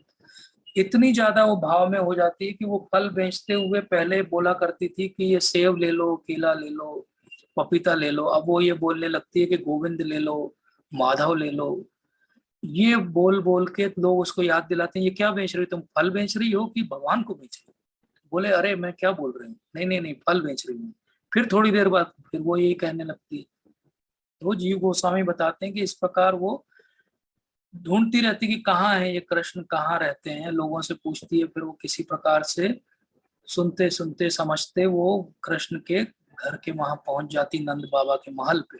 और नंद बाबा के महल के वहां पे पहुंच के वो कहती है कि फल ले लो, फल ले लो, कि केला ले लो, सेब ले लो, अनार ले लो, ऐसे। तो कृष्ण उसको अंदर से देखते हैं और आते हैं। तो वो कहते हैं कि फल लोगे क्या। वो देख के बिल्कुल हतप्रभ हो जाती है और सोचती है कि यही है कृष्ण। और वो एक टक उनको देखती रहती है। तो कृष्ण कहते हैं हाँ हाँ मुझे फल चाहिए, मुझे फल चाहिए, मुझे मैंगो बहुत पसंद है, मुझे मैंगो दे दो, मुझे केला दे दो। सब फल वो थोड़े थोड़े से ले लेते हैं अपने हाथ में जितने आते हैं, और फिर वो उनको रखने अंदर जाते हैं। और फिर वो बार्टर सिस्टम रहता है उस टाइम, तो वो सोचते हैं कि मैं इनको कुछ एक्सचेंज में दूंगा। तो वो अपने हाथ में थोड़ी से चावल के दाने, धान के दाने लेकर आते हैं, लेकिन हाथ क्योंकि उनके बहुत छोटे हैं, तो वो जब हाथ में ऐसे लेके आ रहे हैं तो ज्यादातर दाने उनके रास्ते में गिर जाते हैं। जब तक वो इस फल वाले के पास पहुंचते तो 2-4 दाने बचते हैं, तो वो इनके हाथ में रख देते हैं। बोलते हैं कि ये इतने से चल जाएगा क्या। तो फल वाली तो पहले ही इनसे मोहित रहती है, तो बोलती हाँ हाँ चल जाएगा, लेकिन एक काम करना पड़ेगा। बोले क्या करना पड़ेगा। बोले एक बार मुझे माँ बोल दो। तो वो फल वाले को देख के वो कृष्ण बोलते हैं नहीं नहीं मेरी माँ नाराज हो जाएगी। बोले नहीं एक बार बस माँ बोल दो। तो कृष्ण आसपास देखते हैं और बोलते हैं कि माँ। बोले एक बार और बोल दो। बोले नहीं नहीं मैं नहीं बोलूंगा। बोले एक बार और बोल दो। वो फिर एक बार माँ बोल देते हैं। फिर उसके बाद वो उनसे विनती करती है एक बार मेरी गोद में आके बैठोगे। तो कृष्ण बोलते नहीं नहीं, यशोदा माँ ने मना किया है स्ट्रेंजर्स के साथ कुछ भी करने के लिए। बोले नहीं नहीं 2 मिनट के लिए, 1 मिनट के लिए बैठ जाओ। तो फिर कृष्ण आसपास देखते हैं कोई दिख तो नहीं रहा, और वो चुपके से जाके बैठ जाते हैं और तुरंत खड़े हो जाते हैं। बोलते हैं कि बस बस अब मैं जा रहा हूँ, नहीं तो यशोदा माता नाराज हो जाएंगी। तो ये फल वाली बस इतना भगवान के साथ इंटरेक्ट करती है और वो अपनी टोकरी उठा के चली जाती है यमुना जी के किनारे। और यमुना जी के किनारे एक उसे नाव वाला मिलता है, तो वो अपनी टोकरी उसमें रखती है जिसमें थोड़े बहुत फल थे और ढकी हुई थी टोकरी। और वो यमुना के किनारे उस तरफ जब पहुंचती है तो वो उस टोकरी को उठा नहीं पा रही, इतनी भारी हो जाती है वो टोकरी। तो वो इतनी भारी टोकरी को देख के वो नाव वाले से विनती करती कि तुम उठा दो भैया, मेरे से नहीं उठ रही। तो वो उठा के उसको किनारे पे रख देती। जब वो उसका कपड़ा उठा के देखती कि क्या हो गया, इतनी भारी क्यों हुई, तो वो पूरे हीरे जवाहरात से भरी हुई रहती। अब अगर एक नॉर्मल व्यक्ति होता तो वो ये सोचता कि वाह क्या डील मिली है, 4-5 फल दो और पूरी टोकरी में हीरे जवाहरात, अब तो कुछ काम करने की जरूरत ही नहीं है दुनिया में, इससे बढ़िया एक्सचेंज बार्टर क्या होगा। बोले ये चीज मुझे मिल गई। लेकिन उसने तो भगवान का दर्शन कर लिया, वो ये नहीं सोचती। वो भगवान के बारे में ध्यान करते करते वहीं यमुना जी के किनारे अपना शरीर छोड़ देती है और भगवान के धाम में चली जाती है। तो ये अगर हम समझें कि ये फ्रूट सेलर जो फल वाली थी, इसने क्या किया ऐसा कि उसको भगवान की इतनी अच्छे से सेवा करने का मौका मिला, तो हम ध्यान देंगे तो केवल एक ही बात है। जीव गोस्वामी कहते हैं कि उन्होंने केवल सुना था, केवल कृष्ण के बारे में सुना था। तो इसी प्रकार भगवान को अगर हम चाहते हैं कि वो हमारे जीवन में आए, तो हमें उनके बारे में बहुत सुनना पड़ेगा, विनम्रता के साथ सुनना पड़ेगा। जब हम विनम्रता के साथ सुनेंगे, जैसे इस फल वाली ने सुना, तो भगवान हमारे जीवन में जरूर आएंगे और हमारे साथ आदान प्रदान इसी प्रकार से करें। तो कई बार हमको लगता है कि हमने इतना समय दे दिया, हमने इतना प्रयास किया, तो नॉर्मली क्या होना चाहिए, हमें सक्सेसफुल होना चाहिए, क्योंकि अब तो मेरे पास सारे जो है मिसिंग लिंक मिल गए हमें। तो अब हम सीधे गोल पे अटैक कर देते हैं और बोले भगवान कल से मेरे हैं। लेकिन इसमें एक चीज और बची हुई है, और वो है भगवान की कृपा। हम कितना भी समय लगा दें, हम कितने भी एफर्ट्स लगा दें, ये कोई फॉर्मूला नहीं है कि इस तरीके से ही ये होगा। इसमें अंत में भगवान की कृपा वाला एलिमेंट, गुरु महाराज की कृपा वाला एलिमेंट जब तक नहीं आएगा तब तक बात नहीं बनेगी। इसीलिए इस बात को समझना है कि हमारे बहुत सारे अभी टेस्ट होंगे। तो जब हमारे जीवन में संकट आते तो हमको लगता है कि भगवान कृष्ण हमारी परीक्षा ले रहा है। लेकिन ये बात याद रखना चाहिए कि हम अभी इतने महान नहीं हुए हैं कि कृष्ण हमारी परीक्षा ले। ये तो हमारे पुराने कर्म और प्रारब्ध ही हमारी परीक्षा ले रहे हैं। तो हमारी सारी तकलीफों का कारण क्या है, हमारे कर्म है जो हमारी परीक्षा ले रहे हैं। और फिर ये जो माया है, ये कैसे हमारी परीक्षा लेगी, ये माया परीक्षा लेती है हमें प्रलोभन सुविधाएं देगी। जब हम भक्ति में आगे बढ़ेंगे तो लोग हमें पहचानने लगेंगे, लोग कहने लगेंगे अरे प्रभु जी आप कितनी अच्छी सेवा करते हो, और हमको लगेगा हमसे महान कोई भक्त नहीं है। तो ये क्या है, ये माया का अटैक है बेसिकली। माया हमें फैसिलिटी दे के भ्रमित कर रही है। अगर हम ये दोनों टेस्ट पार कर लें कि हम सारी परेशानियों में भी भगवान का साथ न छोड़ें और सारी फैसिलिटी मिलने पर भी भगवान को न भूलें, तभी वो स्थिति बनेगी कि भगवान कृष्ण हमारी परीक्षा लेंगे। और भगवान कृष्ण की परीक्षा क्या है, वो धैर्य की परीक्षा है। भगवान कृष्ण केवल धैर्य के रूप में परीक्षा लेते हैं। मेरा इनिशिएशन कब होगा, गुरु महाराज कब मुझे दीक्षा देंगे, ये धैर्य की परीक्षा है। भगवान कृष्ण के बारे में मेरा भाव कब जागृत होगा, ये धैर्य की परीक्षा है। मुझे 15, 20, 25 साल हो गए माला करते हुए, लेकिन मेरा कुछ भी बदलाव मेरे अंदर नहीं आया, ये धैर्य की परीक्षा है। तो कर्म की परीक्षा के लेवल पे ही हम रह जाएंगे तो हम कर्म ही रह जाएंगे। माया की परीक्षा के लेवल पे ही रह जाएंगे तो हम वो व्यक्ति हो जाएंगे जो डिवोटी बन सकता था, पोटेंशियली उसके अंदर डिजायर था लेकिन वो नहीं बना। अगर हम धैर्य के साथ आगे बढ़ेंगे तभी हम अपने आप को कृष्ण का भक्त कह सकते हैं। इसीलिए टाइम एफर्ट के साथ क्या ज्यादा जरूरी है, टाइम एफर्ट्स के साथ ज्यादा जरूरी है धैर्य। इसी को श्रील रूप गोस्वामी कहते हैं उत्साह निश्चयात और धैर्य। उत्साह, निश्चय और धैर्य, तीनों बातें जरूरी है। अब मान लीजिए किसी के पास उत्साह उत्साह हो बस, और धैर्य नहीं हो और ना निश्चय हो, तो क्या होगा, वो उत्साह उत्साह के साथ में कुछ करेगा लेकिन वो बहुत दिन नहीं कर पाएगा, क्योंकि उसमें डिटर्मिनेशन की कमी है। इसी प्रकार से किसी के पास केवल धैर्य ही धैर्य हो तो वो चुपचाप बैठ जाएगा, कुछ करेगा ही नहीं, बोले आएगा समय आएगा, भगवान करेंगे, भक्त करेंगे, मैं क्या करूं, मेरे साथ जो होगा देखेंगे। तो ये क्या हो गया, ये भी गलत हो गया। तो उत्साह भी होना चाहिए, धैर्य भी होना चाहिए, लेकिन केवल उत्साह और धैर्य से भी बात नहीं बनेगी। अगर हम निश्चय के साथ आगे नहीं बढ़ेंगे तो उत्साह धैर्य भी हमें अल्टीमेट हमारे गोल तक नहीं ले जा पाएंगे। इसीलिए भगवान को अगर हमें अपने जीवन में प्रवेश देना है तो ये तीन क्वालिटी हमें डेवलप करनी पड़ेगी।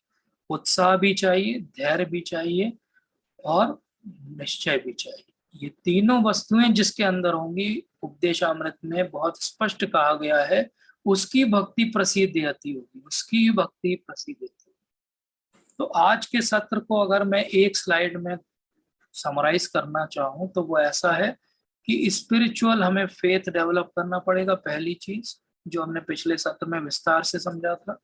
दूसरा, जब हम स्पिरिचुअल फेथ के साथ आगे बढ़ेंगे और वो लीप ऑफ फेथ लेंगे, वो जंप लेंगे कि हाँ भगवान है और मैं भगवान से कोई संबंध डेवलप करना चाहता हूँ, तो भगवान के साथ संबंध डेवलप करने के दौरान बहुत सारे एडवेंचर्स होंगे, लेकिन हमें डेस्परेट होके और बहुत हम्बल एटीट्यूड के साथ भगवान के बारे में सुनना पड़ेगा। और जब हम ऐसा एक्टिव होके करेंगे तब भगवान का ज्ञान एक्चुअली हमारा जो इन्फॉर्मेशन है वो ट्रांसफॉर्मेशन में बदलेगा। और इसको अगर हम देखें तो ये एक्रोनिम क्या बनता है, साधक। तो हम सब साधक हैं। तो जब भी हम साधना करें तो इस बात को याद रखें कि फेथ, जीवन के उतार चढ़ाव, उनके साथ भी भगवान पे हमारा अगाढ़ प्रगाढ़ विश्वास और निश्चय के साथ में भगवान के बारे में सुनना और उस ज्ञान को हमारे जीवन में एक्टिवली अप्लाई करना, जब हम ऐसा करेंगे तब हम अपने जीवन में फाइनली सक्सेसफुल हो पाएंगे। तो ये भगवान के पास जाना ऐसा है जैसे एक एक सीढ़ी चढ़ना, जैसा हमने समझा, या भगवान के पास जाना ऐसा है जैसे एक एक ईंट जुड़ के दीवार बनती है। ये हर जो कंपोनेंट हमने आज समझा है, ये हर कंपोनेंट इक्वली इम्पोर्टेंट है। और जब सब कंपोनेंट एक साथ आएंगे तब भगवान से हमारा भाव जो है वो डेवलप होगा। तो आज हम भगवान को नो के लेवल पे जानते हैं और बहुत सारे आर्ग्यूमेंट दे सकते हैं कि भगवान नहीं होते। जब हम नो के नो डब्ल्यू के लेवल पे जानेंगे तब हम बहुत सारे तरीके से समझा पाएंगे दुनिया को कि सच में भगवान होते हैं। यही हमारा आज का जो है सार है। श्रील प्रभुपाद की जय। आप सभी लोगों का बहुत बहुत धन्यवाद। अगर कोई त्रुटि सुधार हो, अगर कोई टिप्पणी या टीका हो तो आप बता सकते हैं। हम इसी सत्र की जो हमारी थीम है इसको हम और अभी आगे ले जाएंगे और अगले सत्रों में हम 3 मेन बातों को समझेंगे। एक, भगवान को तत्व के रूप में किस प्रकार से हम बिना किसी कंफ्यूजन के समझ सकते हैं। दूसरा, भगवान की लीला जो हमें बहुत सारी पता भी है लेकिन उनका गूढ़ रहस्य क्या है। और तीसरा, बहुत सारी कॉन्ट्रोवर्शियल बातें जो भगवान के बारे में कही जाती है या हमें भी जो डाउट होते हैं उनका क्या किसी आचार्य ने अपनी टीकाओं में बहुत स्पष्टता से और बहुत सरलता से समझाया है। तो इन सब बातों को हम आगे श्रील प्रभुपाद के माध्यम से और जो पहले हमारे आचार्य गण हुए उनके माध्यम से समझने का प्रयास करेंगे। आप सभी का बहुत बहुत धन्यवाद। Thank you so much.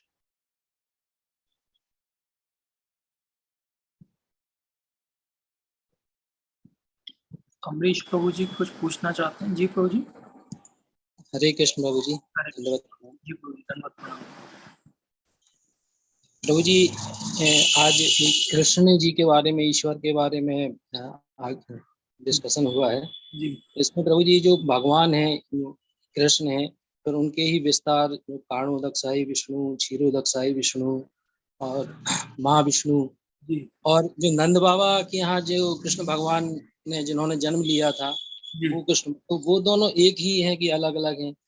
और क्योंकि जो नंद बाबा के यहाँ जो कृष्ण भगवान ने जन्म लिया था तो वो उनका मतलब बचपन छोटे थे, फिर बड़े हुए, फिर और बड़े हुए, और जो कृष्ण भगवान है जिनसे सारे विस्तार हुए तो वो एक से रहते हैं, या उनका मतलब दिखने में दोनों एक से हैं कि अलग अलग हैं? जी जी, बहुत अच्छा प्रश्न है प्रभु जी आपका। बहुत ही मतलब वेरी वैलिड क्वेश्चन।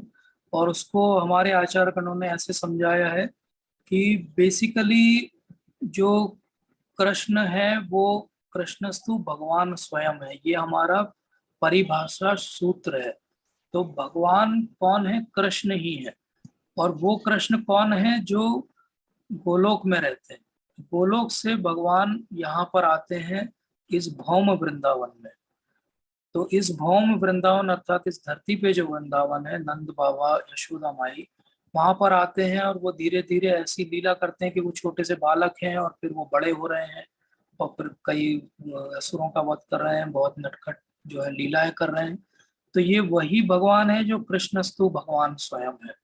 और उनके जो ये पार्शियल एक्सपेंशंस हैं वो हैं ये तीनों पुरुष अवतार जो क्षीरोदक्षाई विष्णु है, गर्भोदक्षाई विष्णु है, और उनके गुण अवतार हैं जो ब्रह्मा जी हैं, शिव जी हैं। तो इस प्रकार से ये सब भगवान के ही विस्तार हैं, लेकिन स्वयं भगवान आते हैं कृष्ण के रूप में। उन वही नंद बाबा के पुत्र बन के आते हैं। ठीक है प्रभु। जी प्रभु अब जी। इस पे हम आगे के सत्रों में और बहुत ही रोचक चर्चा करेंगे अगर समय मिलेगा और अगर जी आप लोग चाहेंगे। कि एक्चुअली जो हम कहते हैं कि देव की वसुदेव के यहाँ पे जन्म हुआ कृष्ण का, तो वो जो जन्म हुआ है वो वसुदेव कृष्ण है। और नंद नंदन कृष्ण एक्चुअली दूसरे हैं। अब ये हम कभी विस्तार से इसको समझेंगे कि कैसे आचार्य गणों ने भागवतम के द्वारा हमें समझाया है इसका। तो definitely we will try to cover it in next session. ठीक है प्रभु? प्रभु जी, इसमें एक ज्ञान और भाव के बारे में एक प्रश्न और था मेरा जी जी कि जैसे ज्ञान की बात हुई है तो मैंने एक कथा सुनी थी इसमें कि एक ऋषि का नाम मुझे याद नहीं है जी कि उन्होंने जो है शास्त्रों को पढ़ने के लिए उस समय 1000 वर्ष आयु होती थी। जी तो जी उन्होंने शास्त्र पढ़ने की कोशिश की, लेकिन उनको टाइम कम पड़ गया। जी तो फिर उन्होंने बोला हमें एक जन्म और दो। जी जैसे उन्होंने 3 जन्म तक पढ़ी, लेकिन वो पढ़ नहीं पाए पूरा। जी तो फिर उन्होंने गिव अप कर दिया। जी। तो तो, तो प्रभु जी इसमें मतलब जैसे ये इसीलिए जो सेंट्रल थीम और मैसेज है प्रभु जी हम सबके लिए, हमारे सारे आचार्य गणों ने हमें समझाया है, वो ये है कि हमें शास्त्र इसलिए नहीं पढ़ना है कि हमें ज्ञान अर्जित करना है, हमें तो जी भाव अर्जित करना है। और भाव जी अर्जित करने के लिए कुछ भी नहीं है, बहुत सिंपल है। हमारी गुरु शिष्य परंपरा के अनुगत्य होके हम जब समझते हैं तो बहुत आसानी से हम जो काम का सार है उसको ग्रहण कर लेते हैं। इसीलिए जी वैष्णवों को कहा जाता है कि वो सार ग्राही है, सार को ग्रहण करते हैं। वो बहुत ज्यादा इस पचड़े में नहीं पड़ते कि इस वर्ड का अर्थ क्या है, वो तो ये कहते हैं कि प्रभुपाद ने क्या बोला है, पूर्ववर्ती आचार्य गणों ने क्या बोला, वही सही है हमारे लिए। जी बाकी हमें उसमें बौद्धिक प्रदर्शन नहीं करना है कि हमको बहुत श्लोक याद हैं, या वो इम्पोर्टेंट भी नहीं है हमारे लिए। और जी इसका उदाहरण क्या है, गोपियां हैं, ग्वाले हैं, यही उदाहरण है उसका। डेफिनेटली शास्त्रों को समझना मुश्किल है। इवन ब्रह्मा जी जिनके 4 सिर हैं, उनको 3 बार वेदों को पढ़ना पड़ा, तब वो थर्ड टाइम ये कंक्लूजन निकल पाया कि वेदों का सार तो एक्चुअली उपासना है, भगवान की भक्ति है। पहली बार जब उन्होंने भी पढ़ा तो उनका भी कंक्लूजन ये था, अच्छा ये तो कर्मकांड के बारे में। जैसे हम भी कोई चैप्टर कभी पढ़ते हैं तो लगता है कि अच्छा इसका ये सार होगा, जब बैठ के आराम से डेप्थ में पढ़ते हैं तो समझ में आता है कि अरे नहीं, ये सार नहीं है, इसका तो अलग ही बात कही जा रही है। तो वो बेसिकली अनुगत्य होके ही समझ में आएंगे शास्त्र। इसीलिए आर्म चेयर फिलोसॉफी प्रभुपाद कहते हैं कि उसका कोई सेंस नहीं, कि एक हाथ में विस्की का ग्लास हो, एक हाथ में सिगरेट हो, सामने भगवत गीता खुली हुई हो और बोले अब हम इस पर टीका टिप्पणी करेंगे। अरे भाई, पहले आपके जीवन में क्या बदलाव हुआ भगवत गीता पढ़ के? अगर वो सिगरेट ही नहीं छूटी आपकी तो आप क्या कमेंट करेंगे भगवत गीता? जी समीर सर ने बहुत अच्छी बात बोली कि कहा जाता है कि भगवान जो है वो कभी भी गोलोक छोड़ते नहीं है। भगवान ने स्वयं ये कहा है कि पदम एकम न गच्छति, मतलब कि मैं एक कदम भी बाहर नहीं रखता। और यही रीजन है कि हमारे आचार्यगण कहते हैं कि एक्चुअली जो भगवान का स्वरूप है नंद नंदन के रूप में वो अलग है, और जो वसुदेव कृष्ण है वो अलग है। जो वसुदेव के यहाँ जो भगवान आते हैं वो चतुर्भुज पहले दिखाते हैं, फिर द्विभुज दिखाते हैं। लेकिन जी जब यशोदा माता के यहाँ पे भगवान का प्राकट्य हो रहा है तो वो द्विभुज रूप में ही आ रहे हैं, क्योंकि वही स्वयं भगवान है। और जब वसुदेव वहां उस बालक को रख के आ जाते हैं तो ये दोनों मर्ज हो जाते जी हैं। और जब अक्रूर जी लेने आ रहे हैं तो एक्चुअली ये वसुदेव कृष्ण जो आगे चले जाएंगे और फिर वो द्वारका और मथुरा की और कुरुक्षेत्र की सारी लीलाएं करेंगे। लेकिन जो नंद नंदन कृष्ण है वो कभी भी वृंदावन छोड़ के एक कदम भी बाहर नहीं रखते। तो ये बिल्कुल सही प्रभु जी ने कहा। Thank you Prabhu ji for this comment. Prabhu ji एक इसमें भाव के बारे में और मेरा जी प्रश्न था। जी इसमें तीन सत्र में 3 लोगों का जिक्र हुआ। एक वो फल वाली महिला का बात जी हुई है, जी एक विदुरानी जी की बात हुई है, जी और एक पूतना अर्जुन। की जी बात हुई। जी जी तो विदुरानी जी उनका भी बहुत अच्छे भाव से वो उन्होंने जो है कृष्ण जी को याद किया था, और मतलब भूल ही गई कि उन्हें क्या खिलाना है क्या नहीं बिल्कुल। खिलाना है। जी और जो फल वाली में जो लेडी थी उन्होंने भी बहुत ही भक्ति भाव से उनका भगवान का स्मरण किया। जी तो लेकिन जो पूतना थी, तो वो तो उनको मारने आई भगवान को, और भगवान ने उनको मतलब बुरे भाव से आई भगवान के पास, बिल्कुल बिल्कुल। जी और तो उनको वो उतार दिया। लेकिन जो दुर्योधन है उन्होंने भी उनको कृष्ण भगवान को इनवाइट किया था, उनका भी भाव अच्छा नहीं था, जी। लेकिन वो उनको नहीं रुके। तो मतलब इसको प्रभु जी हम कैसे आप समझें? इसको कैसे समझेंगे? बिल्कुल बहुत इंपॉर्टेंट बात है प्रभु जी। इसको ये पहली बात समझना चाहिए कि ये जो लीला हुई पूतना की, ये लीला वृंदावन के अंदर हुई। वृंदावन के अंदर भगवान बहुत स्पेशली मर्सीफुल है। ये मर्सी या ये कृपा उनकी सब जगह पूरी तरीके से परिलक्षित नहीं होगी। तो ये बात बहुत स्पेसिफिक ध्यान रखना है, क्योंकि जब वो शिशुपाल का वध करते हैं तो वो उसको अपने लोक में नहीं भेजते, उसकी आत्मा को वो दिखाते हैं कि उस आयुज्य मुक्ति दे दी, जो कि बहुत इंफीरियर टाइप ऑफ लिबरेशन है। तो भगवान जब वृंदावन में है तो वो अलग ही मूड में रहते हैं। जैसे कब कोई व्यक्ति हो, कोई राजा हो मान लीजिए, बहुत बड़ी लड़ाई जीत के आया हो, और कोई अगर उसको सामने साधारण सी प्रजा भी दिख जाए और वो उसको बधाई दे, तो हो सकता है राजा अपना माला उतार के उसके गले में डाल दे मोतियों की, करोड़ों की, बोले जाओ ले जाओ, एंजॉय। क्यों? क्योंकि ही इज वेरी हैप्पी। या जैसे हम मूवीज में देखते थे कि वो कोई राजा के यहाँ लड़का हुआ तो वो तुरंत अपनी माला उतार के जो इन्फॉर्म करने आता था उसी को दे देता। तो ये क्या हुआ, he is specially merciful on those special occasions. इसी प्रकार से पूतना का एक्सक्यूज लेके हम भगवान के प्रति द्वेष रखें और कहें कि हमको भी वैसी मुक्ति मिलेगी जैसी पूतना को मिली, तो वो एक एक्सेप्शनल एग्जाम्पल है भगवान की कृपा का। That should not be emulated. Prabhupada बहुत स्पष्ट तौर पे कहते हैं कि भगवान के प्रति भय रख के कंस को भी मुक्ति हो गई, भगवान के प्रति द्वेष रख के शिशुपाल की भी मुक्ति हो गई, भगवान को मारने का प्रयास करके पूतना की भी मुक्ति हो गई, इतने सारे दानवों को भी होगी। लेकिन हमको ये भाव नहीं डेवलप करना है, क्योंकि अगली लाइन वो क्या कहते हैं कि जब द्वेषी लोगों के साथ ये हो रहा है तो सोचो थोड़ी सी अगर भक्ति कर लोगे तो आपके साथ क्या करेंगे भगवान। इसलिए that should be our example. Our role model should be Vidurani, our role model should not be Duryodhan.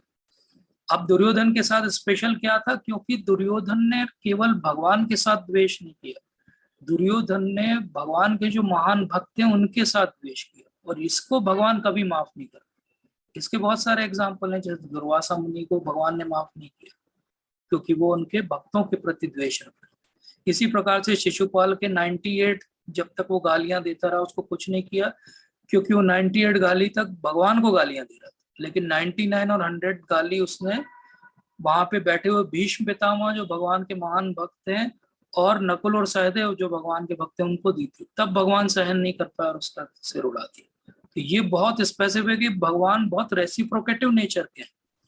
भगवान कब क्या करेंगे किसके साथ नहीं मालूम, हो सकता है जैकपॉट में हमको एकदम से कृपा मिल जाए, but then we will be very exceptional example of it.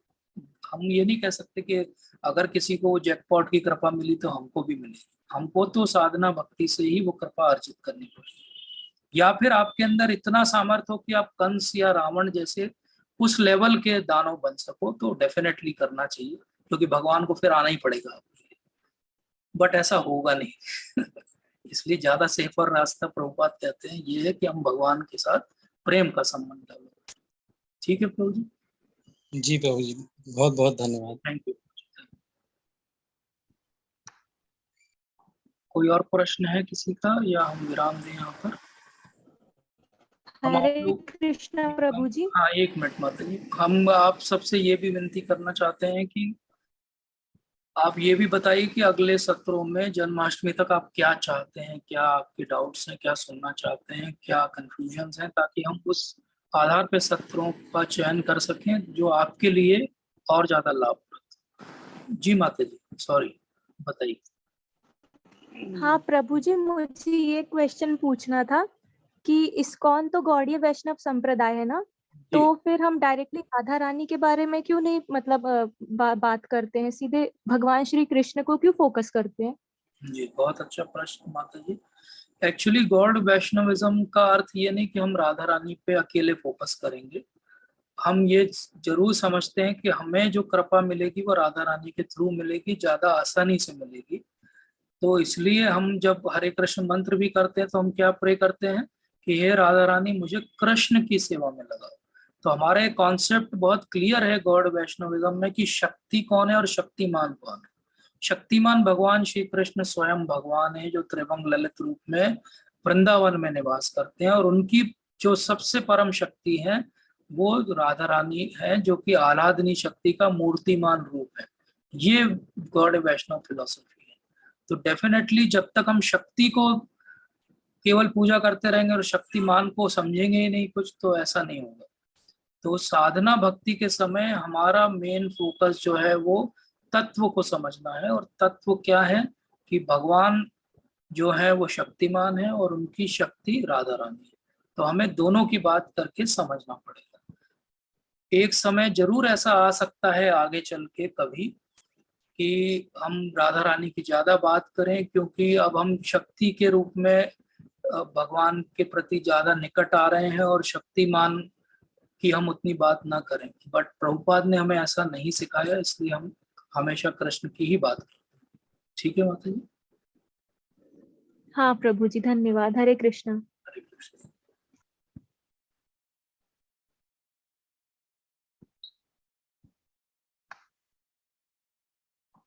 ठीक है, तो जी जी प्रभु जी, हमारी भक्ति से हमारा आभा मंडल तेज होता है, जी तो हम ऐसा लगता है कि वैज्ञानिक तत्व के आधार पे एक विषय ये भी हो जाए कि हमारे जैसे मेटल में विभिन्न प्रकार के उसमें विकिरण होते हैं और उसका भी प्रभाव रहता है, तो ऐसा कुछ विषय हो जाए तो अच्छा लगेगा। बिल्कुल प्रभु जी, मैं इसके बारे में थोड़ा सा मुझे अध्ययन करना पड़ेगा, क्योंकि ऑरा के बारे में बहुत पहले मैंने पढ़ा है, बाद में बहुत समय से मैंने कुछ नया क्या आया पढ़ा नहीं है, but definitely will try to include it somewhere. हम लोग करेंगे इसके बारे में चर्चा। बट हमारी मेन आवाज तो भगवान कृष्ण की भक्ति में लगना है। और हम देखते हैं कि गुरु महाराज को देखिए, शुद्ध भक्तों को देखिए, तो उनके चेहरे से आपको पता चलता है कि वो सच में एक अलग ही रेल में है, एक अलग ही लेवल पे जीवन जी रहे हैं। वही उनको आभा मंडल ही हम सबको आकर्षित करता है कि हम भी भगवान की सेवा में अगर नियुक्त होंगे तो ऐसा ही हमारे साथ भी होगा। इसका सबसे अच्छा उदाहरण तो अभी कृष्ण जन्माष्टमी के अंदर ही है कि देवकी जिस कारागार में बंद है वो बिल्कुल अंधेरे वाला कारागार है, अकाल कोठरी वाला कारागार है, लेकिन जब सारे गर्भ उनको आ रहे हैं तब कोई भी रोशनी नहीं हो रही वहां पे। लेकिन जैसे ही कृष्ण उनके हृदय गर्भ में आते हैं, वो पूरा कारागार जो है अलौकिक रोशनी से आच्छादित हो जाता है। और वो भागवतम के अंदर लिखते हैं कि कंस जब उनसे मिलने आता है तो वो भी समझ जाता है कि अब के वाला जो बालक है वो स्पेशल है, भगवान आ गए। तो यही भगवान की आवाज। बाकी हम कभी और चर्चा करेंगे इस पे। ठीक है प्रभु। जी प्रभु, धन्यवाद। Thank you Prabhu ji. So will stop here. Thank you so much. Hare Krishna. आप सभी का बहुत बहुत धन्यवाद। आगे के सत्रों के लिए जानकारी आपको मिल जाएगी, कहाँ और कब कैसे।